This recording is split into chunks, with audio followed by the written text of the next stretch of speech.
உனக்கு ஒரு காயம் பட்டாலோ நோய் வந்தாலோ அதை கடவுளே அனுப்பி வைத்திருப்பதாக நினைத்து ஏற்றுக்கொள்ளும் பக்குவத்தை பெற வேண்டும். அவற்றால் ஏற்படும் வலியை சமாளிப்பதை ஒரு தவம் போல கருத வேண்டும். பழக பழக இந்த மனோபாவம் உறுதியாகிவிடும். நோய் நொடியை தாங்குகிற சக்தி உண்டாகும். நமக்கு எந்த கஷ்டம் வந்தாலும் வறுமையினால் சிரமப்பட்டாலும் அவையெல்லாம் நமக்கு வைராகியத்தை கொடுப்பதற்காக சுவாமியினால் அனுப்பப்பட்டவை என நினைத்துக்கொள்.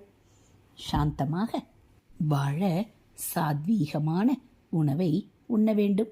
அரை வயிற்றுக்குத்தான் சாப்பிட வேண்டும். கால் வயிற்றுக்கு தண்ணீர் குடிக்க வேண்டும். கால் வயிறை வாயுவுக்கு விட்டுவிட வேண்டும். பசி தீர்க்கத்தான் ஆகாரமே தவிர ருசிக்காக அல்ல. ஹரஹர சங்கர ஜெய ஜெய சங்கர, ஹரஹர சங்கர ஜெய ஜெய சங்கர. மகா பெரியவா சரணம். இது மகா பெரியவா அருள்வாக்கு.